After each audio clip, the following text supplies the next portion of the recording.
शांति पथ प्रदर्शन का स्वाध्याय हम सभी कर रहे हैं। शुल्लक श्री जिनेन्द्र जी वर्णी द्वारा विरचित। मंगलम भगवान वीरो मंगलम गौतमो गणी मंगलम कुंद कुंदाद्यो जैन धर्मोस्तु मंगलम। नमो अरिहंताणम नमो सेताणम नमो आयर्याणम नमो उवज्जायाणम नमो लोए सवसाहुणम। पंच परमेष्ठी भगवान की जय।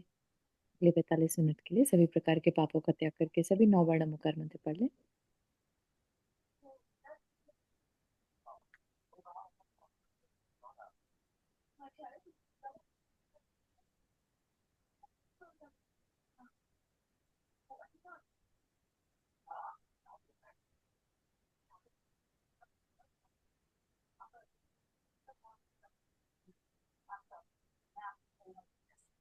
हम्म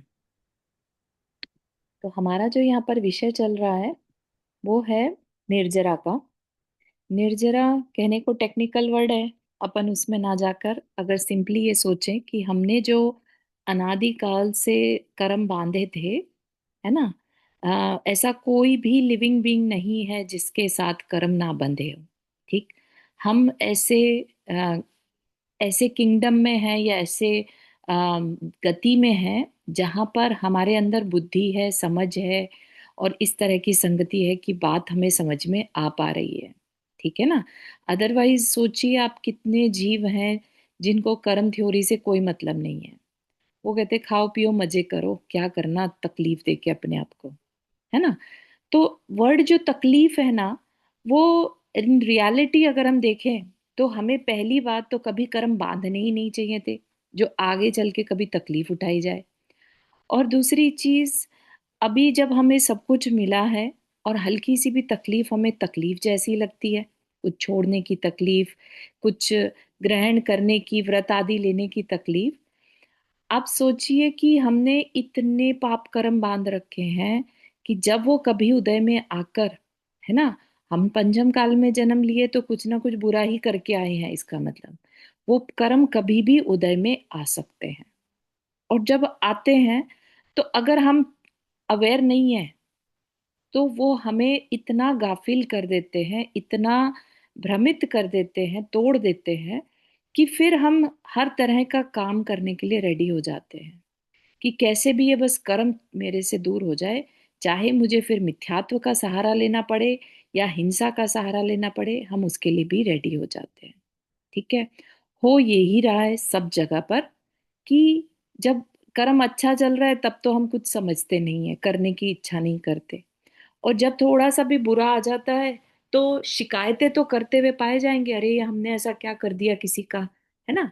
लेकिन ये नहीं सोचते कि अनादि काल के बंधे हुए संस्कार हैं, अब उदय में आ गए, है ना। जैसे बहुत डीप कहीं शत्रु छुपा हो और वो आज सामने उसको मौका मिल गया और वो हमसे बदला ले रहा है या हमें तकलीफ दे रहा है ना।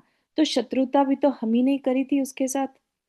आज वो अगर अपना बदला ले रहा है या हमें तकलीफ पहुंचा रहा है तो उसके साथ हमने शत्रुता का भाव किया था, तब तो वो ऐसा काम कर रहा है।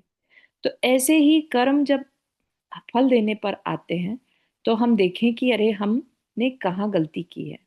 ठीक है ना। तो वो गलती देखने के लिए हमें पहली बात तो शांत होना पड़ेगा। शांत इन द सेंस कि हमें ये फील आए कि ये मेरा अच्छा समय चल रहा है या मेरा बुरा समय चल रहा है। ठीक है ना। अभी जैसा रुक्मणी आंटी ने एक एग्जाम्पल शेयर किया, उनके किसी मित्र ने, साथी ने उनके साथ थोड़ा सा जैसे विश्वासघात टाइप का कर देते, डिस्ट्रस्ट किया और उनको अच्छा भी नहीं लगा, है ना, उनको थोड़ा सा उस पर गुस्सा आया। लेकिन अगले पल उनको ये बात भी रियलाइज हो गई कि शायद मेरे ही किसी कर्म का उदय था जो मेरे साथ मेरे साथी ने ऐसा बिहेव किया। ठीक है ना। और ऐसा समझकर वो शांत भी हो गए। ठीक है ना। तो इसमें इस तरह का बिहेवियर जब हम करते हैं, अवेयरनेस के साथ हमें चीजें दिखने लगे तो हम इसे अपना ही फायदा कर पाते हैं, है ना। सामने वाले ने जो किया वो सिर्फ हमारे लिए निमित्त था, हमारा ही कोई कर्म उदय में आया था। ठीक है ना। हमें हर परिस्थिति में यही सोचना है कि हमारा कोई कर्म उदय में आया था और हमें शांत रहना है। ठीक है। ये तो हो गई प्रेजेंट की बात, प्रेजेंट में हम कैसे बिहेव करें। लेकिन इतना करने के बाद भी हमने अनादिकाल से क्योंकि कर्म इकट्ठे किए हैं, हम उनका क्या करें, है ना। तो हमें कहा कि निर्जरा करो, निर्जरा करो, या अपने उस जो संस्कार बांधे हैं तुमने, जो पुण्य के या पाप के संस्कार बांधे हैं, उन संस्कारों को हमें तोड़ना होगा। तो वो तोड़ना कैसे है, तो उसकी बात यहाँ पर चल रही है। ठीक है। कि शांति प्राप्ति की दिशा में पूर्व संस्कारों को तोड़ने के लिए तप के द्वारा वर्तमान अल्प स्थिति में अपनाई जाने वाली उन क्रिया विशेषों को बतलाने से पहले, एक तो होता है तप से हम निर्जरा कर सकते हैं, ठीक है। लेकिन इस स्थान पर ये बात तो बाद में बताई जाएगी कि तप से कैसे कर सकते हैं। ठीक। इस स्थान पर यह बतला देना आवश्यक है कि किसी भी अच्छे या बुरे लौकिक संस्कार को बनाने का क्रम पहले बताया जा चुका है। अब उसको अगर तोड़ना हो तो उससे ऑपोजिट करना होगा।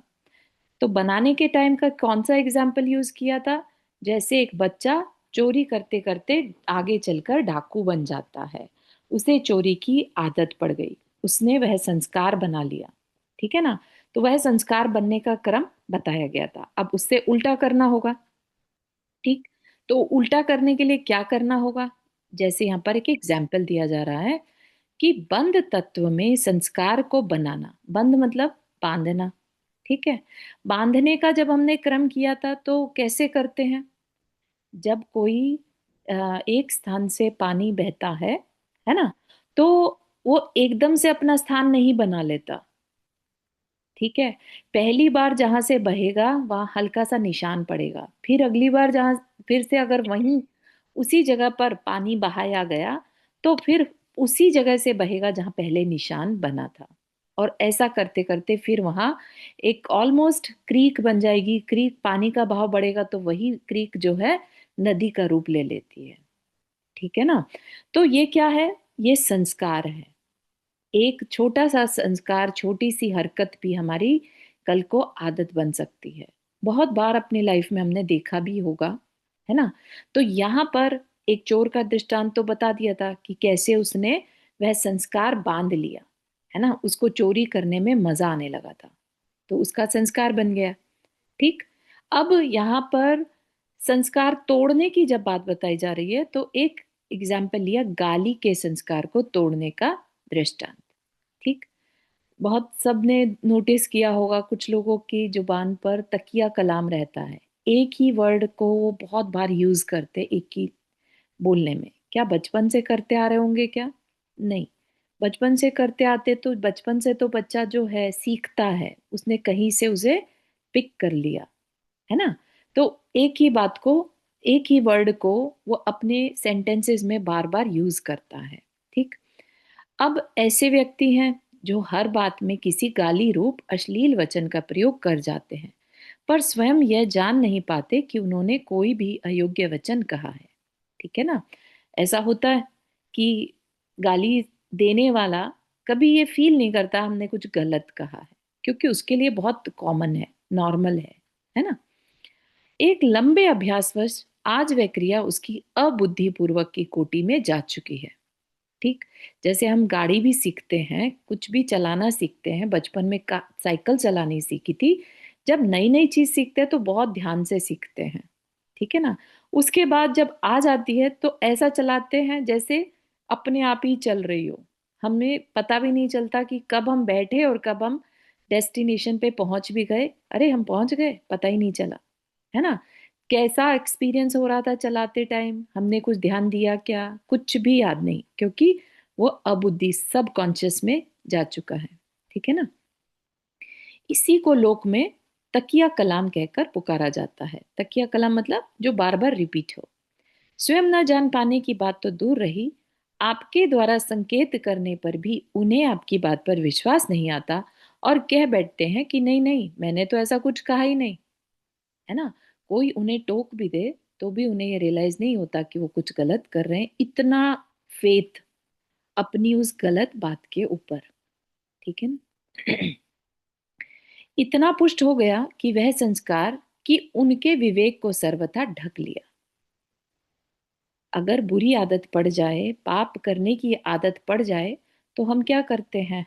हम अंदर में उसके लिए जस्टिफिकेशन देते हैं, है ना, कि अरे हमने तो किया ही नहीं, अरे हमें तो करना पड़ रहा है, अरे ये ऐसा है, ये वैसा है। ठीक है ना? तो क्या हो गया, संस्कार इतना गहरा हो जाता है, जिस आदत के बिना हम रह नहीं सकते, तो हम क्या करते हैं, हमारा विवेक ढक जाता है। वे दोष करके भी उसको स्वीकार करने के लिए तैयार नहीं होते। दृष्टांत में उनके संस्कार को तोड़ने का क्रम बताना है। तो ये बहुत ध्यान से सुनना। इसका एक बार में कोई चीज आदत टूट जाती है क्या? नहीं। इसको तोड़ने के लिए साधक को उत्तरोत्तर अनेक स्थितियों में से गुजरना होगा। पहली स्थिति तो अविवेक पूर्णता की ऊपर कही हुई वह स्थिति है जहां कि उसको दोष का स्वीकार ही नहीं होता। उसको कह रहे हैं, आप गाली दे रहे हैं, कहता नहीं मैं नहीं दे रहा हूं गाली, है ना, मानने कोई तैयार नहीं है। यह है पुरुषार्थहीनता की स्थिति। पुरुषार्थहीनता क्या मतलब? गाली देना पुरुषार्थ नहीं है। यहाँ पर अच्छे बिहेवियर को वापस लाने के लिए पुरुषार्थ करना है। और अगर वो अच्छा बिहेवियर लाने के लिए पुरुषार्थ नहीं कर रहा है, तो उसको कहा जाएगा पुरुषार्थहीनता की स्थिति। ठीक। और इसीलिए इसका समावेश अभिष्ट मार्ग में नहीं हो सकता। हाँ, इससे आगे की उस दूसरी स्थिति में अवश्य मार्ग प्रारंभ हो जाता है, जबकि वह आपके सुझाने पर यह विचारने लगता है कि ठीक ही होगा, गाली अवश्य मेरे मुंह से निकली होगी। ठीक है ना? तो क्या हुआ, पहली स्थिति क्या है, जो कोई चेंज होना ही ना चाहे, कि नहीं नहीं मैं तो जैसा हूं वैसा ठीक है, मैं जो कर रहा हूं बहुत अच्छा कर रहा हूं, है ना। और एक उसको कहे कि नहीं मोक्ष मार्ग पर बढ़ना है ना, तो तुम्हें ये तो करना पड़ेगा, है ना, आप जो कर रहे हैं ठीक नहीं कर रहे हैं। और वो कहे कि नहीं नहीं मैं नहीं कर सकता, मैं तो जो कर रहा हूँ बिल्कुल ठीक है। ये क्या हो गया? ये पुरुषार्थहीनता की स्थिति है। ठीक है। अब आप कोई भी अपने अंदर ग्लानि के भाव अभी नहीं लाएंगे, पहले बात को पूरा समझेंगे। ठीक है। अब अगर उसने ये बात को सोचा कि कुछ कह रहा है, हो सकता है मेरे से वाकई में कोई गलती हुई होगी इसलिए टोक रहा है, नहीं तो इसको क्या पड़ी है टोकने की। ठीक है ना? ये क्या हुआ, ये सामने वाले पर थोड़ा सा फेथ है कि ये कह रहा है ना तो सही कह रहा होगा, हो सकता है मेरे मुंह से निकल जाती होगी। ठीक है। अभी पहली और दूसरी स्थिति में क्या बना, सामने वाले पर फेथ होने से सुनने का मन किया। ठीक है, कि हाँ मैं जो गलत कर रहा हूं पहले जान तो लूं वाकई में गलत है। ठीक है ना? तो इसमें क्या हुआ, दूसरे पर विश्वास और अपनी कमी का दिखना। ठीक है। ठीक ही होगा, क्या समझ में आ गई बात? ठीक ही होगा, गाली अवश्य मेरे मुंह से निकली होगी, नहीं तो ये मुझे क्यों टोकते, इनको मुझसे कोई द्वेष थोड़े ही है। ठीक है ना? कोई हमें अपना, हमें लगता है कि ये मेरा भला चाहता है, और वह कोई कुछ कहे तब उसकी बात सुनने का मन करता है। ठीक है ना? अगर अच्छी बात भी कोई ऐसा पर्सन कह दे जिस जो हम पसंद नहीं करते, उसकी तो बात भी हम नहीं सुनना चाहेंगे, चाहे वो कितनी ही इंपॉर्टेंट और कितनी हमारे भले की बात कर रहा हो, है ना। ये क्या है, ये हमारे अपने राग द्वेष उदय में आए रहते हैं। ठीक है। तो चलो, अच्छा समय होगा जो सामने वाले ऐसा पर्सन मिला जिसने टोका, तो वो पर्सन से हमें द्वेष नहीं था, तो उसकी बात हमें समझ में आ गई। ठीक। तो दूसरी स्थिति क्या बनी, बात समझ में आ गई, अपराध को स्वीकार करना। ठीक। इसके आगे तीसरी स्थिति वह है जबकि कदाचित अपने मुख से निकली गाली पर स्वतः ही उसका उपयोग चला जाने पर उसे यह भान होने लगे कि हाँ गाली निकलती तो अवश्य है, मेरे मित्र ठीक ही कहा करते थे, करते हैं। ठीक है। अब क्या हुआ, पहले तो सामने वाले पर भरोसा था कि हाँ मैं ही कुछ करता हूंगा जो ये मुझे टोक रहा है। अब क्या हुआ, अपनी गलती साक्षात अनुभव में आने लगी। ठीक है। हाँ सही था, ये सही टोक रहा था, वाकई में मेरे मुंह से गलती गाली तो निकलती है। ठीक है। ये बन गई तीसरी स्थिति। अब चौथी स्थिति वह है जबकि उसको अपने मुंह से निकली उस गाली की अनिष्टता का भान होने लगे कि मेरी यह आदत अच्छी नहीं है। अभी ये तक ये क्या था, दिखा है। बड़ा कर दे इसको, हाँ थोड़ा सा ठीक। भाग जाओ, ठीक है। हम्म। अभी क्या था? अभी तक तो उसको अंदर से क्या लगता था कि दूसरे ने कहा है तो ठीक ही कहा होगा। फिर उसे गाली दिखाई देने लगी, हाँ ये वर्ड जिस पर ये मुझे टोकता है ना, ये कहता तो हूं मैं, अभी तक भी वो गलत है ये नहीं फील आ रही है। ठीक है ना? अभी तक सिर्फ रियलाइजेशन में क्या आया कि हाँ ये जो टोक रहा था ये मैं करता हूं। ठीक है, अब चौथी कंडीशन में क्या हुआ? अब उस गाली वर्ड जो वो वर्ड यूज करता था, वो ये रियलाइज होने लगा कि हाँ ये वर्ड ना अच्छा नहीं है, सभ्य लोग यूज नहीं करते इस वर्ड को। ठीक है ना? क्या हुआ? मेरी ये आदत अच्छी नहीं है, सभ्य लोगों व्यक्तियों को यह शोभा नहीं देता, इसे अवश्य त्यागना चाहिए। ठीक है। अभी क्या हुआ कि वो मुझे पहले टोकता था जिस बात को, वो मेरे लिए इसलिए टोकता था कि मैं सभ्य हूं, है ना? और सभ्य लोग ऐसी भाषा बोले अच्छा नहीं लगता, तो मुझे इसको छोड़ना चाहिए। ठीक।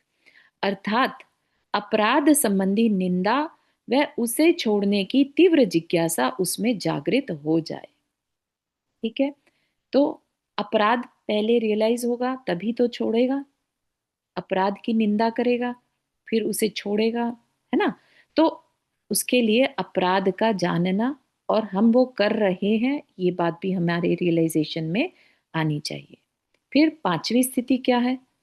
आपके द्वारा सावधान किए जाने पर, जैसे किसी ने उसको टोका और तत्क्षण ही वह उसके मुंह से निकला शब्द उसके ध्यान में आ जाए और अंतरंग में वह अपने उस कृत्य पर पछताने लगे।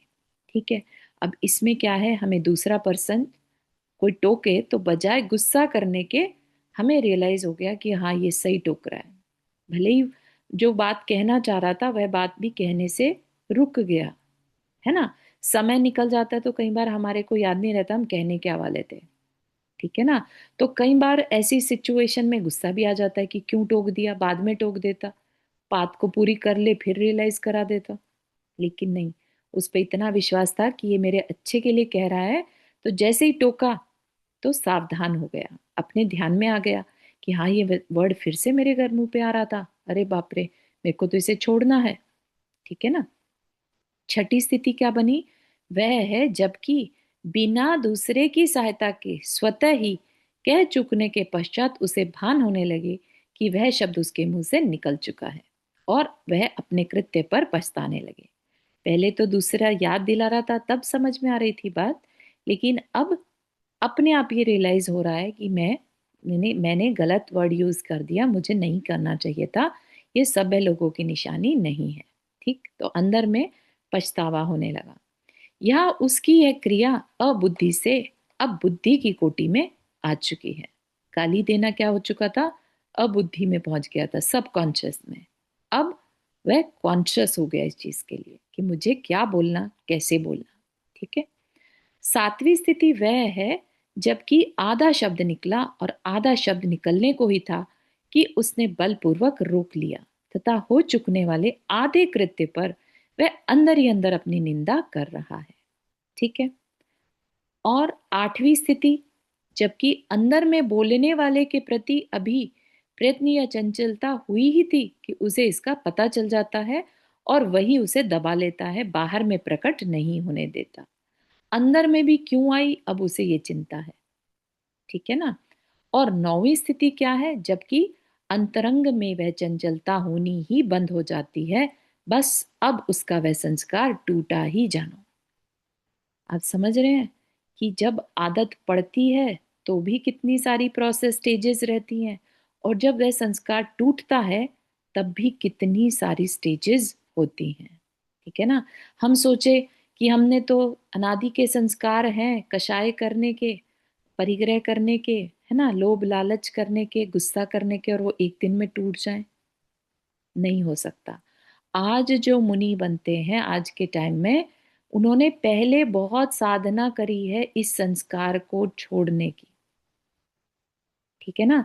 तब जाकर ऐसा दिखता है कि अरे वो तो बस खड़े हुए और चल दिए घर से, है ना? ऐसा नहीं होता। कभी भी अनादिकाल के संस्कार एकदम से नहीं टूटते, धीरे धीरे धीरे धीरे चोट मारी जाती है, तब जाके ये पूरा प्रोसेस सेम टू सेम हर चीज का संस्कार में हमें दोहराना पड़ता है। ऐसे ही हम अनादिकाल से जो पाप करते आ रहे हैं, है ना, बेसिकली हम पाप से ही बचते हैं ना। हम पुण्य से तो इतना नहीं बचते, क्योंकि पुण्य तो हमें आगे चलकर काम आने वाला है। तो हमें संस्कार जो तोड़ने की के भाव भी हैं, वो कौन से संस्कार तोड़ने के हैं? अभी स्टार्टिंग की स्टेज में पाप के संस्कार। ठीक है ना, क्योंकि हम दुख से भी डरते हैं, पहली बात। हम कोई भी दुख नहीं चाहता, ठीक है ना। और दुख देने के लिए पाप के कर्म, जो पाप कर्म हमने किए हैं, वही हमें दुख देने आते हैं। तो इसलिए हमें सबसे पहले अगर कुछ करना है तो पाप से बचना होगा। ठीक है ना। तो पाप से बचना तो हो गया संवर, कि हम उसको कर नहीं रहे हैं, है ना। लेकिन जो हमने ऑलरेडी करके आए हैं, ठीक है ना, तो वो जो हमारे करके आए हुए संस्कार हैं, उनको तोड़ने के लिए हमें ये 9 जो प्रोसेस है ये करने होंगे। अब उसको एक्सप्लेन कर रहे हैं। ठीक। तो गाली का संस्कार तोड़ने का एक लंबे समय तक चलने वाला वह पुरुषार्थ कोई एक दिन में छोड़ दिया होगा क्या? नहीं। बहुत अंदर की विलिंगनेस भी बहुत रही होगी उसके अंदर, दूसरे के ऊपर श्रद्धान भी रहा होगा, है ना। अपनी बार बार निंदा गरहा भी की होगी, और अवेयरनेस के साथ अपने ऊपर वर्क भी किया होगा, है ना। तब जाकर वो स्थिति बनती है कि कहाँ तो पहले हर बात में गाली देते थे, और कहाँ अब अंदर में वो गाली वर्ड क्या होता है यही समझ में, मतलब भूल जाना। राइट। तो वो क्या हो गया, क्योंकि वह संस्कार टूट गया। ठीक। तो अब इसका यह अर्थ नहीं कि सर्वत्र 9 ही कोटियां बनाने की आवश्यकता है। तत्व को समझने से मतलब है, यानी निर्जरा, यानी संस्कार तोड़ना। ठीक है। तत्व क्या चल रहा है हमारा यहाँ पर? निर्जरा। बंधे हुए कर्म को, बंधे हुए कर्म यानी संस्कारों को कैसे तोड़े। ठीक। यहाँ ऊपर की 9 स्थितियों में हम स्पष्ट देख रहे हैं कि प्रत्येक आगे आगे की स्थिति इष्ट की सिद्धि में पहली पहली से कुछ ऊंची है। ऊंची मतलब बेटर है, या कुछ प्रोग्रेस है, क्योंकि आगे आगे संस्कार की शक्ति में कुछ हानि देखी जाती है। ठीक। हर बार कुछ बेटर कर रहे हैं। पहले तो रियलाइज ही नहीं था कि गलत कर रहे हैं, फिर रियलाइजेशन में आया, फिर आने से पहले बोल जा रहे थे, फिर उसके बाद अंदर में गिल्टी आ रही थी कि क्यों कर दिया, फिर आधा बोलने लगे, आधे में रियलाइज होने लगा, फिर पूरे में रियलाइज, अंदर में भाव हो रहे थे कि गाली दे दूं, लेकिन नहीं, अंदर से ऊपर से अपने आप को रोक लिया, है ना। समझ रहे हैं कहाँ कहाँ। तो हर एक स्टेप पर उसको एक सक्सेस मिल रही थी, तब जाके तो अगले स्टेप पे बढ़ने का मन करेगा। एक पर्सन अगर पहले स्टेप पे किसी ने टोक दिया, और उसको रियलाइज ही ना हो, टोकना भी गुस्सा आ जाए कि देखो मुझे टोक दिया, जब देखो टोकता ही रहता है ना, मुझे ट्रिगर कर दिया, और ऐसा करके वो सुधरना ही ना चाहे। ठीक है ना। तो इसका क्या मतलब है कि हर एक कैटेगरी पे, हर एक स्टेप पर उसका पुरुषार्थ बढ़ता जा रहा था। ठीक है ना। बस जितने अंश में, हर स्थिति में संस्कार की शक्ति में क्षति आई, उतने अंश में उस संस्कार की निर्जरा हुई है। ठीक है ना। जैसे हम सोचें कि क्रोध का किसी का संस्कार है, बार बार बात बात पे क्रोध आता है, राइट। किसी को लेट से दिन में 100 चीजों पर क्रोध आता था पहले, और अब धीरे धीरे उसने वर्क किया अपने ऊपर, तो अब 95 चीजों पर आने लगा, 5 पर बेटर हो गया। ठीक है ना। तो ये जो 5 पर बेटर हुआ, 5 चीजों पर गुस्सा कम आया, ये क्या है? इसका मतलब अब संस्कार टूटना शुरू हो गया है। ठीक है ना। और इसको अगर हम व्यवहार की भाषा यूज करें तो 5 का पर जो है संस्कार, उतने परसेंट, 5% संस्कार की निर्जरा हुई है। ठीक है। तो अपने आप को अगर हम अपने आप से कंपेयर करें, तो देखें, यहाँ पहले 100% हम कशाई थे, अब हम 95% कशाई हैं। ठीक है ना। तो हमने 5% अपने आप को बेटर बनाया है। तो ये चीज क्या है? ये अपने आप को और मोटिवेट करने के लिए इस तरह की सोच जरूरी है। ठीक है ना। हम ये सोचें, या सामने वाला हो सकता है हमें कहे, अरे तुम कर क्या रहे हो, तुम तो अभी भी उतना ही गुस्सा करते हो। उस पर्सन सामने वाले को हो सकता है ना पता हो कि मैं पहले 100 केसेस में गुस्सा करता था, मैंने 95 में किया। ठीक है ना। हो सकता है सामने वाला, तो सामने वाला कोई भी कुछ भी कहता रहे, आपको अपनी नॉलेज में आना चाहिए कि आपका गुस्सा पहले से कम हो रहा है।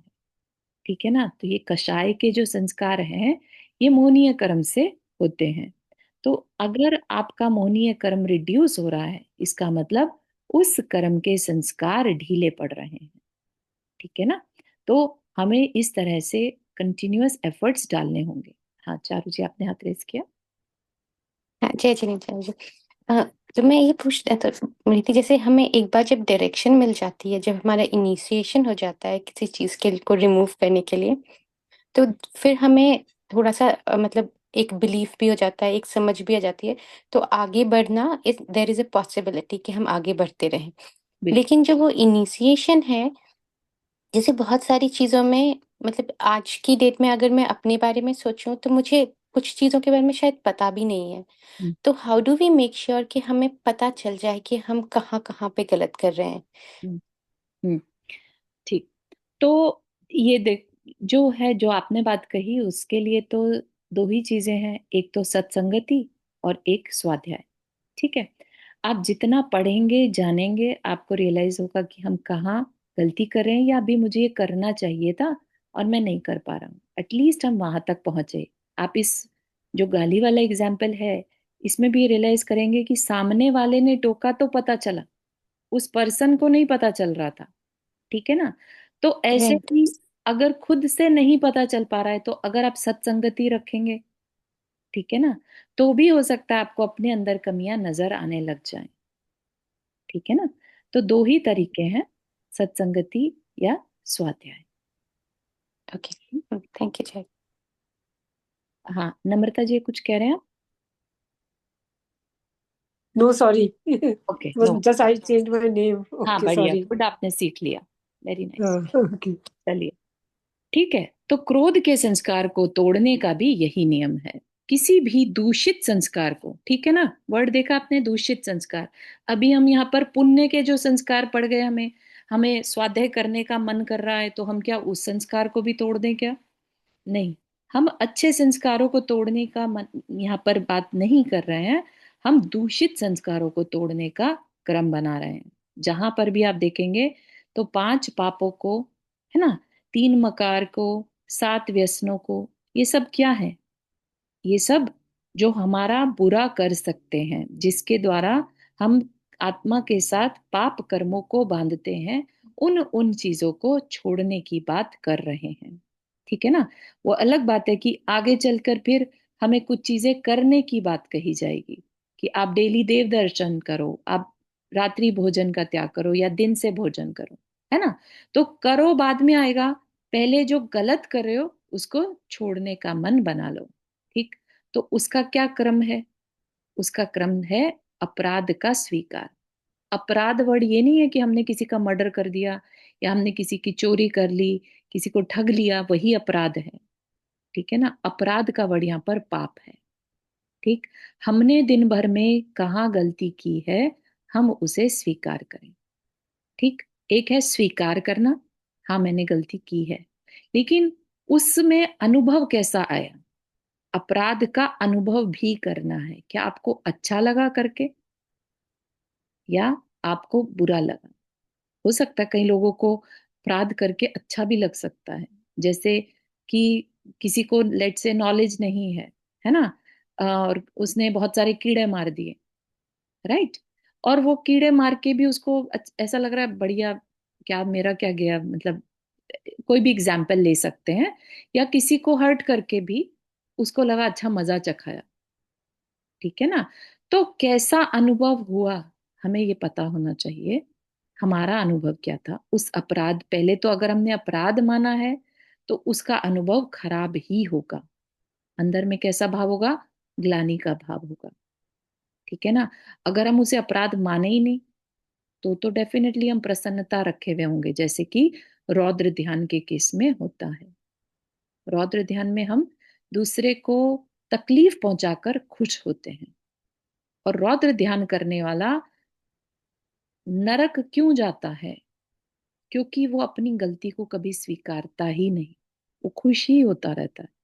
लेकिन यहाँ पर जब हम उस अपराध को स्वीकार कर रहे हैं, उसको अनुभव कर रहे हैं, मान के चलिएगा कि आप नरक तो नहीं जाने वाले, ठीक है ना, क्योंकि हमने स्वीकार भी किया है और हमें ग्लानि भी हो रही है, उसे तोड़ने की जिज्ञासा व उस कृत्य की निंदा अंदर में, कि मैं क्या करूं कि मेरे द्वारा अपराध ना हो, है ना, या मैंने इसे कैसे कर दिया, ऐसा क्या मेरी मतलब आदत पड़ रखी है कि मैंने इस अपराध को किया। किसी अन्य की सहायता से उसका अबुद्धि से बुद्धि की कोटि में आना तथा तत्संबंधी पछतावा करना। ठीक। कोई और आपको, जैसा भी चारू जी ने पूछा था, तो सत्संगति अगर है तो भी, और हमारा खुद का हम स्वाध्याय कर रहे हैं, किसी के उपदेश सुन रहे हैं, तो भी हमारा अंदर से ये भाव हो सकता है कि वो जो चीज हम पहले गलती अनजाने में करते थे, अब एटलीस्ट हमें बुद्धि में आने लगा कि ये नहीं करना चाहिए था। ठीक है ना, ये गलत है और मैं करता हूं या करती हूँ। ठीक है ना। अब नेक्स्ट स्टेप होगा बिना किसी की सहायता के। अब उनकी बात इतनी अच्छे से समझ में आ चुकी है, कारण समझ में आ चुका है क्यों नहीं करना चाहिए था, तो अब सहायता की जरूरत नहीं है। बुद्धि की कोटि में आना और अपने कृत्य पर अपने को धिक्कारना। फिर आधा अपराध होने पर आधे को रोक लेना और पछताना। जरूरी नहीं है कि पहले आधा ही रुकेगा और फिर इस पूरे पे आएंगे, डायरेक्ट पांचवें से सेवेंथ पर भी जा सकते हैं, कि संपूर्ण को अपराध होने से पहले ही रोक लेना। अंदर में आवाज आ गई और अंतर्ध्वनि को आपने दबाया नहीं कि ये नहीं करना चाहिए, तो अंतर्ध्वनि को सुन लिया, है ना, और करा नहीं, तो अंतर में उठे तत्संबंधी विकल्प को धिक्कारना।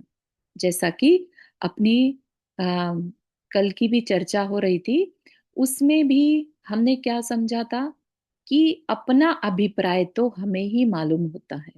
भले ही हमने अब बाहर में कड़वा बोलना बंद कर दिया, लेकिन अंदर में हमें भाव आया, हम उसके लिए भी अपने को धिक्कारें। ठीक है ना। और अपराध संबंधी अंतर विकल्प को भी रोक लेना। अब आगे आगे हमारी कषाय इतनी मंद हो जाए कि हमें वैसा परिणाम हो ही ना। ठीक है ना। तो आप ये चीज नोटिस कर रहे हैं, ये प्रोसेस अब हम करते हैं। ठीक है ना। कहाँ करते हैं? जब हम स्वाध्याय करते हैं तब तो करते ही हैं, लेकिन जब हम प्रतिक्रमण करते हैं, ठीक है ना, प्रतिक्रमण के समय ये पूरे 8 जितने भी स्टेप्स यहाँ पर बताए गए हैं, वो सारे के सारे हम करते हैं, है ना। प्रतिक्रमण एक ऐसा समय है जहां हम अपने अपराध को स्वीकार भी करते हैं, उसका अनुभव भी करते हैं, उसको तोड़ने की अंदर में भाव होते हैं, अपनी निंदा करते हैं, है ना। कभी कभी तो ऐसा लगता है कि मतलब हम कितने बुरे पर्सन हैं, राइट। करते प्रतिक्रमण करने के समय जब हम उन पापों को पढ़ते हैं तो कैसा लगता है अंदर में, है ना। तो अपनी निंदा करते हैं, जब हम कहते हैं ना हमारे वो पाप मिथ्या हो, राइट, दैट इज आवर निंदा, अपनी स्वयं की निंदा हम स्वयं कर रहे हैं। ठीक। अब ऐसा होता है कई बार प्रतिक्रमण भी कर लिया, इसका ये मतलब नहीं है कि संस्कार टूट गया, राइट, लेकिन अब एटलीस्ट अवेयरनेस में आ चुका है। ठीक। अब नेक्स्ट टाइम हो सकता है किसी की याद दिलाने से, या हो सकता है खुद ही अंदर से वो काम करने का मन ना हो, या हो भी जाए, अंदर से मन हो भी जाए तो भी पछतावा होगा। ठीक है ना। तो ये पछतावा होना बहुत अच्छा है। पछतावा होने से समझिएगा कि आपके संस्कार टूट रहे हैं। पछतावा हो ही ना, समझिएगा कि गाढ़ा पाप बंध रहा है। और पछतावे के साथ अगर हम कोई क्रिया करते हैं तो वह कर्म तो बंधेगा, लेकिन उसका जो अनुभाग है, फलदान शक्ति है, वो बहुत स्ट्रांग नहीं होगी। ठीक है ना। तो इसलिए एक प्रोसेस बता दी गई है हमें।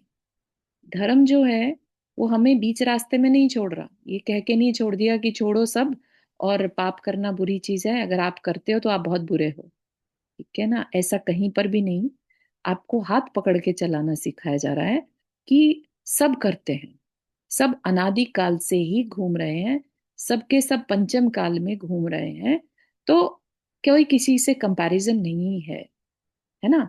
हम सब अपने अंदर अपराध को स्वीकार करें, उसके फल को फील करें कि हमने कैसा फील किया, हमारे द्वारा किसी का मरण हो गया तो हमें कैसा लगा, हमें ग्लानि के भाव हुए, हमने अपनी खुद की फिर निंदा की, है ना। तो एक प्रोसेस बता दिया गया, ठीक। अब ये तो बात है जब एक हम डिसाइड कर ले कि हाँ मुझे ये कार्य नहीं करना, ठीक है ना, लेकिन उसमें समय लग सकता है। हो सकता है ऐसा भी समय हो कि अभी हम उस प्रोसेस संस्कार को तोड़ने के क्रम में बैठे हैं, लेकिन कुछ ऐसी स्थिति बन गई जब हम वापिस से वातावरण जो है हमारे प्रतिकूल हो गया, ठीक है ना। या हम अभी तो मन बनाकर बैठे हैं और हम सब काम अपना प्रतिक्रमण भी कर रहे हैं और हम कुछ अपराध नहीं कर पा रहे हैं, ठीक है सब। क्यों? क्योंकि सब कुछ हमारे अनुकूल चल रहा है ना। आसपास हमारे ऐसे लोग हैं जिन जो हमें पसंद हैं, तो हमें किसी पर गुस्सा ही नहीं आ रहा है, हमें लग रहा है हमारा तो गुस्से का संस्कार ही टूट गया। तो ये बात भी यहाँ पर आगे बता रहे हैं कि ऐसा मत समझ लेना कि ये सब ठीक इतना आसान नहीं है। हो सकता है हम अभी अनुकूल वातावरण में हो, और जब हम प्रतिकूल में जाएं तब हम कैसे हैंडल करते हैं उसे, तब जाके पता चलेगा वो संस्कार वास्तव में टूटा था कि नहीं, ठीक है ना। बस यही क्रम है उन पुष्ट संस्कारों को तोड़ने का, जिनके कारण मैं अपनी इच्छा के बिना भी अपने अतिरिक्त अन्य चेतन व अचेतन पदार्थों में इष्ट व अनिष्ट भाव कर बैठता हूं। संस्कारों के कारण ही हमारे अंदर कैसे हैं, इच्छा के बिना, है ना। हमें च- हमें जो अच्छा या बुरा लग रहा है वो हमारा बिना इच्छा के हो रहा है, क्योंकि संस्कार हैं, राग द्वेष के संस्कार हैं, ठीक। और राग द्वेष के संस्कार हैं तो व्याकुलता जनक विकल्प जाल में फंसकर अशांत हो जाता हूं, ठीक है। तो हमारा सारा क्रम जो है हमने खुद ही बना रखा है। पहले संस्कार बने हुए हैं अनादिकाल के राग द्वेष के, राग द्वेष करते हैं और फिर व्याकुल हो जाते हैं, विकल्प जाल में फंसकर अशांत हो जाते हैं। वर्षा जी आपने हाथ रेस किया। जी जय जिनेन्द्र। मैं ये पूछ रही थी, अनुकूल परिस्थिति है, सब कुछ है, हम्म, लोग अच्छे हैं तो गुस्सा नहीं आ रहा है, right। लेकिन अचानक अगर कर्म उदय में आ गए और कुछ हमें उनकी चीजें अच्छी नहीं लगी और गुस्सा आ जाए तो उसको क्या कहेंगे? कर्म का उदय कहेंगे अथवा तो हाँ, संस्कार कहेंगे, क्या कहेंगे? कर्म का उदय संस्कार एक ही बात है यहाँ पर। एक ही है हम्म। जी। कर्म का उदय, कई बार ऐसा होता है ना, कर्म का सब उदय कुछ तो आए। मतलब अच्छा चल रहा होता है और अचानक से कुछ हाँ हमें ठीक नहीं लगा और गुस्सा आ गया, तो हाँ, वो कर्म का ग्लानि तो उदय। होती है बाद में थोड़ी देर के लिए आ जाता है, फिर ग्लानि होती है कि अरे मैंने क्यों किया। हम्म। तो अगर कितना भी रोको तो हो जाता है, तो मतलब हाँ वही हाँ, तो वह संस्कार अभी कच्चा है ना। टाइम कच्चा लगे। इन द हाँ, सेंस कि हाँ अभी एटलीस्ट इतना टूट गया कि ग्लानि हो रही है बाद में। रियलाइज, हाँ, और रियलाइज हो जाता है, हाँ, तुरंत स्टॉप तो कर देते उसका हैं, ठीक है, प्रभाव तो काफी कम हो चुका है। हो चुका है तकलीफ जी। तब है जब हम उसमें गाफिल हैं। स्पेशली जी इसीलिए बुरा, सबसे बुरा कर्म किसको कहा जाता है? मिथ्यात्व को, है ना। जिसमें हमें जी। ये रियलाइज ही नहीं होता कि हम गलती क्या कर रहे हैं। हाँ, यह समझ रहे इसमें हैं? कम से कम गलती तो होती है, हाँ, पता लगती है हमें। हर समय हम, लेट से किसी कोई पर्सन है जिसने कभी अपने को नहीं जाना, ठीक है। अब अगर वो शांत भी बैठा है ना, तो भी वो निरंतर मिथ्यात्व कर्म को बांध रहा होता है। सोचिए अब अच्छा।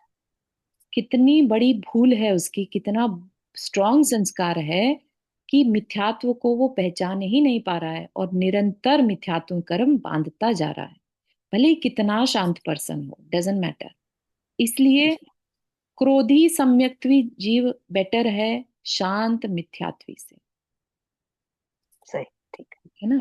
मिथ्यात्वी, और उसमें अगर आप कंपैरिजन करें और चूज करना चाहें तो क्रोध के साथ सम्यक दृष्टि बेटर है, क्यों? क्योंकि उसने अपने अनंत काल को रिड्यूस कर लिया है, एक सीमा कर बांध, लिया और उसको पता लग जाता है, और वो है तो ना? हाँ, सावधानी विपरीत करे तो मुंह का तो मतलब मिथ्यात्व का तो पता ही नहीं लगे उसको। करेक्ट। ठीक है ना? जी, थैंक यू। छात्र वाले को कभी पता नहीं अच्छे से चलेगा कि उसे समझ। क्रोध, अनुकूल परिस्थिति है, उसने सब जी, अपने हिसाब से एडजस्ट कर रखा है ना? तो सही। ऐसे। थैंक यू, अच्छे से समझ आ गया। बहुत अच्छा। उपरोक्त दृष्टांत पर से यह बात भी भली भांति सिद्ध हो जाती है कि इस प्रकार किया गया पुरुषार्थ प्रतिकूल वातावरण में ही हो सकता है, अनुकूल वातावरण में नहीं। घर के एकांत कमरे में बैठकर गाली के संस्कार को तोड़ने का प्रयत्न नहीं किया जा सकता। जहां कोई दूसरा व्यक्ति ही ना हो और बोलने का अवसर ही ना मिले, तो कैसे चलेगा उसका पुरुषार्थ? कैसे पहुंचेगा ऊपर ऊपर की स्थिति में? और क्रम चलना असंभव हो जाएगा, है ना? शांत बैठे हैं तो कैसे हम अपने पुराने संस्कारों को तोड़ पाएंगे? तो इसलिए प्रतिकूलता से घबराना नहीं, उसको एक अपॉर्चुनिटी समझना, ये संस्कार तोड़ने का मुझे मौका मिल रहा है ना? आचार्य श्री तो हमेशा इस बात के लिए रेडी ही रहते थे, राइट? कोई भी तकलीफ आई तो जैसे क्लास लग रही है, आचार्य श्री पढ़ा रहे हैं, तो उनका ये नियम रहता था कि कोई भी दीवार की टेक नहीं लेगा, सीधे बैठेंगे सब बिना सहारे के। क्यों? टेक लेने में क्या बुराई थी? कहते हैं निर्जरा का मौका खो रहे हो। ठीक है ना? तो इतनी अवेयरनेस हर समय कि तकलीफ हो रही है तो उसे तकलीफ ना मानकर, ठीक है ना?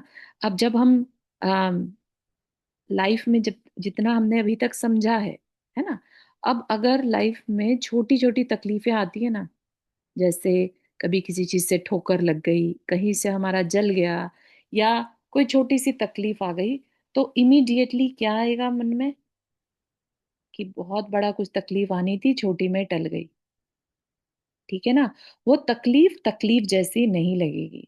बड़ी तकलीफ आ गई तो ठीक है, हो सकता है हमें किसी का सहारा लेना पड़ जाए, हो सकता है हमें जाकर किसी से दो शब्द अच्छे सुनने का मन करे, कि हमें कोई किसी तरह बस संबोधन दे दे, है ना? लेकिन छोटी मोटी तकलीफें फिर हम हैंडल इजीली कर पाते, नहीं तो पहले क्या होता था? पहले उसी में इरिटेट हो जाते। ठीक है ना? तो ये क्या हुआ? ये हम अपने ही संस्कारों को तोड़ने का एक तरीका है। अब हम छोटे छोटे मौकों पर प्रतिकूलता में घबराते नहीं, तो पहले क्या होता, इरिटेट होते तो हम नया कर्म बांध लेते, है ना?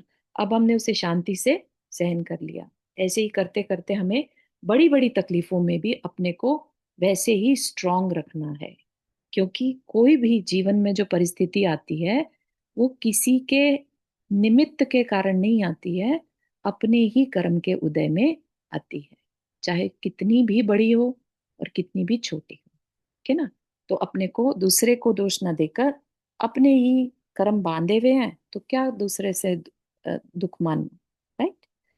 इसका एक छोटा सा एग्जाम्पल हमेशा दिया रहता है कि अगर एक कांच का ग्लास, है ना, किसी काम करने वाली से टूटे तो इमीडिएटली गुस्सा आता है बहुत ज्यादा, क्या दिख के नहीं करती क्या, आजकल बर्तन बहुत तोड़ रही है ना? और खूब उसको कुछ कुछ सुना सकते थे, पगार में से काट लेंगे ये और, राइट?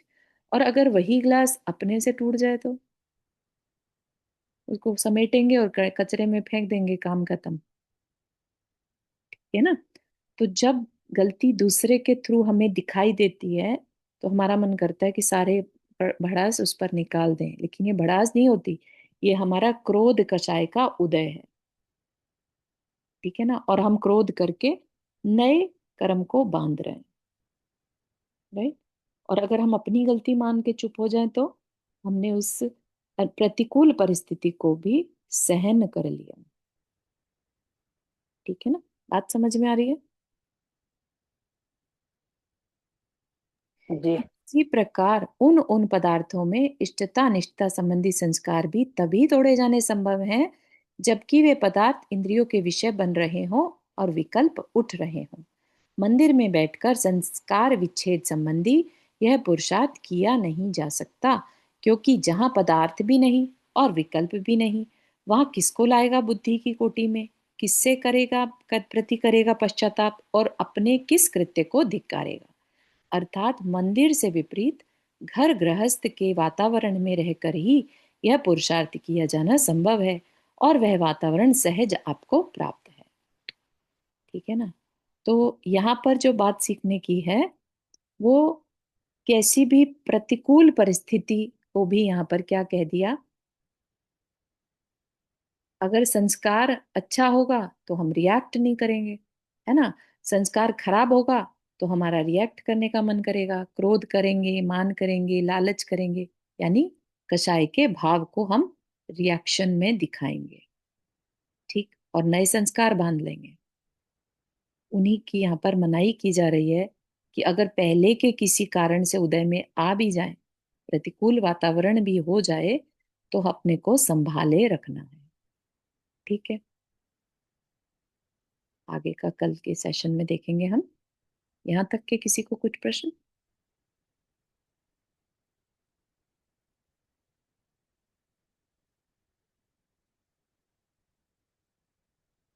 हाँ रुक्मणी आंटी, आपने हाथ रेज किया। हाँ चारू, ये जैसे तुमने अभी बताया कि विद्यासागर महाराज जी ने कहा कि सहारा लेके बैठने से सीधा बैठने से निर्जरा होती है, तो वो कैसे होगी? मतलब सहारा बैठ के ये तो है कि आलस आएगा, लेकिन आलस, निर्जरा कैसे होगी? आलस आएगा। और दूसरा क्या होता है, जब हम सहारा लेके बैठते हैं तो जल्दी से कमर दर्द नहीं करती। हाँ सीधे बैठे तो कमर दर्द करती है। हाँ, वो इसीलिए दर्द सहारा क्या लेके है? बैठते हैं। हाँ, तो दर्द क्या है बेसिकली? अच्छा, प्रतिकूल, उसको सहना है। उसे सहना है। यस। ओके। तो ओके, अपने थैंक यू। किसी कर्म की उन्होंने निर्जरा कर दी। ठीक है, थैंक यू, थैंक यू।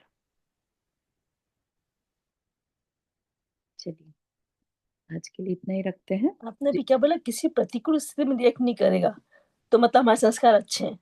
हाँ, बिल्कुल सही है। प्रतिकूलता में जो रिएक्ट ना करे, इसका मतलब उसने अपने संस्कारों को काफी तोड़ लिया है। ठीक है ना। ये मत समझिए कि आज हम सब मिलकर बैठे हैं, स्वाध्याय कर रहे हैं, हो सकता है किसी का स्वाध्याय पिछले भावों से भी चलता आ रहा हो, है ना। और इस भाव में सिर्फ उसको थोड़े से सपोर्ट की जरूरत थी, पुराना सब याद आ गया, अंदर में संस्कार वैसे ही बन गए, है ना। उसके अंदर शक्ति ज्यादा जागृत हो गई, वीर्य ज्यादा जागृत हो गया। ठीक है ना। तो किसी का किसी से कंपैरिजन नहीं। जो जितना अपना प्रतिकूल परिस्थिति में अपने को शांत रख सके, वही परीक्षा है। हाँ, मतलब अनुकूल और अगर प्रतिकूल स्थिति में रिएक्ट कर दिया तो अपने कर्म वापिस बंद कर्म करें। बन जाएगा। हाँ, फिर क्या, फिर चर्चा करना बेकार है, फिर तो निंदा गराही करते हुए पाए जाएंगे, है ना। Okay, thank you. ये सब चारू जी, गरह वर्ड का क्या मीनिंग होता है? हाँ, अपनी निंदा गरहा मतलब अपनी कमी को कहना। ज्यादा है तो उसको देख लेते हैं। ओके। हम्म,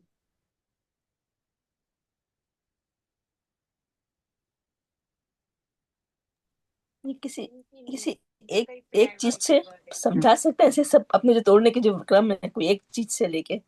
हाँ, पहला तो निंदा गरहा बेसिकली ऑलमोस्ट नहीं सेम नहीं, अपन इसके पहले जो अपराध को स्वीकार करना बताया था ना, तोड़ने के क्रम को कैसे तोड़ना है। है। हाँ हाँ, उसमें पहला था ना, जैसे अपराध को स्वीकार करना, अपराध का अनुभव करना, वो सब चीज थी ना जो। हाँ हाँ, उसको क्या। तो उसको कोई एक चीज, जैसे अपन आपने ऐसे बोला क्रोध को लेके या अपनी कोई कमी को लेके, हम्म। तो ऐसे एक चीज को लेके पूरी चीज शॉर्ट में बता सकते हैं कुछ? हाँ, शॉर्ट में अपन कल ले लें उसको। हाँ बिल्कुल, नहीं नहीं, अरे मैं तो कल ऐसे ही कुछ। एग्जाम्पल लेते हैं। आज हाँ समय हो गया अपना। हाँ और चारू जी, आपने जो बोला निंदा और गरहा दोनों इंटरचेंजेबल हैं वैसे। और गरहा इज लाइक दोष को कहना, पर्यायवाची वर्ड है, नहीं पर्यायवाची, है ना, ओके। घृणा, अप्रिय, बुराई। ओके, थैंक यू चारू जी। चलिए, जिनवानी स्तुति। जा वाणी के ज्ञान से सूझे लोकालो, सो वाणी मस्तक तरु सदा देत हो दो। हे जिनवाणी भारती तो ही जपो दिन रहन, जो तेरा शरण आ गए सो पावे सुख चैन। नौ वर्णन करना।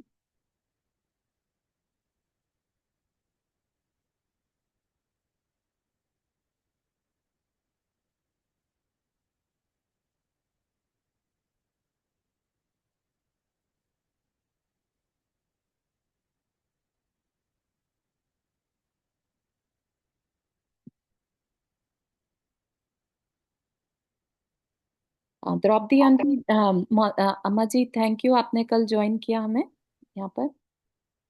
बहुत अच्छा लगा, बहुत कुछ सीखने को मिला सबको। धन्यवाद।